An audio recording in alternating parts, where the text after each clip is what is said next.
Bonjour Manon. Bonjour. Merci de m'accueillir sur ton stand. Alors, peux-tu nous le présenter? Oui, bien sûr. Alors, c'est un stand d'illustration. Donc, je suis illustratrice, je fais des dessins. Plutôt des dessins mignons qui représentent des petits animaux, principalement des chats. J'aime bien faire des trucs un peu colorés, avec des jolies lumières et un petit peu rigolo. C'est le but. À quel âge es-tu tombé dans la pop culture?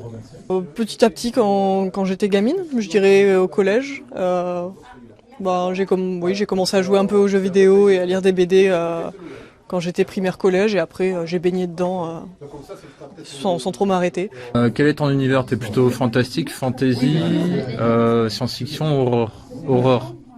Plutôt justement, je suis pas trop dans la fantasy justement, je suis plus dans des univers un peu réalistes. En fait, j'ai un graphisme stylisé, mais j'aime bien représenter des scènes un petit peu réalistes.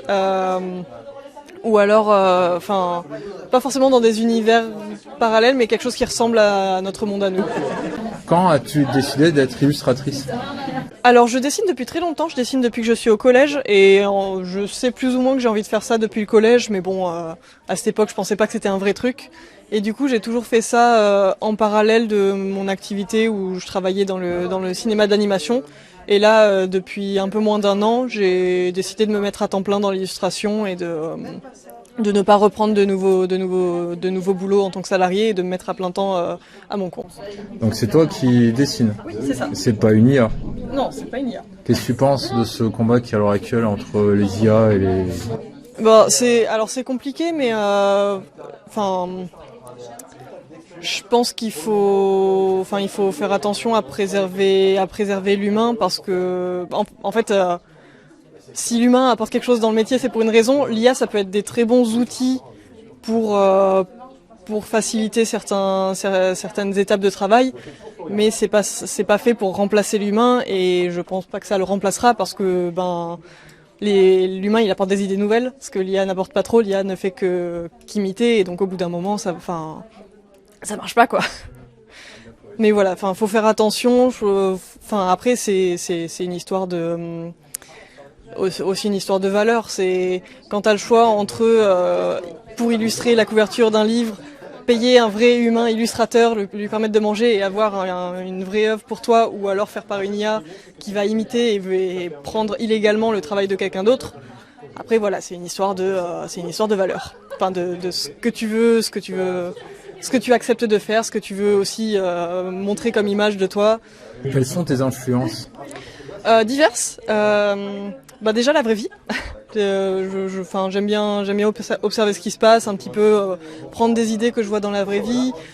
Par exemple, je dessine beaucoup de chats, donc je suis sur tous les petits comportements un peu marrants des chats, c'est des trucs que j'aime bien observer et essayer de remettre dans mes illus, et ça a l'air de fonctionner parce que les gens remarquent justement ces petits comportements que je retranscris dans les illus, et c'est ça qui fait que mes illus marchent. C'est pas juste parce qu'il y a des chats, c'est parce que c'est inspiré du réel. Et aussi beaucoup par le cinéma d'animation, par l'illustration de manière générale. Je suis le travail de beaucoup d'illustrateurs sur Internet, et je tire beaucoup d'inspiration des différents illustrateurs à droite à gauche, la BD et beaucoup de choses. Jeux vidéo aussi. Tu penses pour le moment du Festival Fantastique de Béziers? Du bien. C'est une très bonne ambiance. C'est le staff est présent. Tout le monde est super attentif, hyper aux petits oignons pour que ça se passe bien pour nous. Après, là, on est en milieu de journée. J'espère qu'il y aura un petit peu plus de monde cet après-midi. Mais après, il y a déjà des gens. J'ai quand même un petit peu vendu. Ça se passe bien. Mais voilà, c'est la même chose.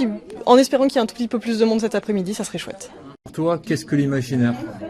C'est essayer de créer de la nouveauté en allant piocher les inspirations et ce qui nous plaît à droite à gauche pour créer une illusion de nouveauté, j'imagine.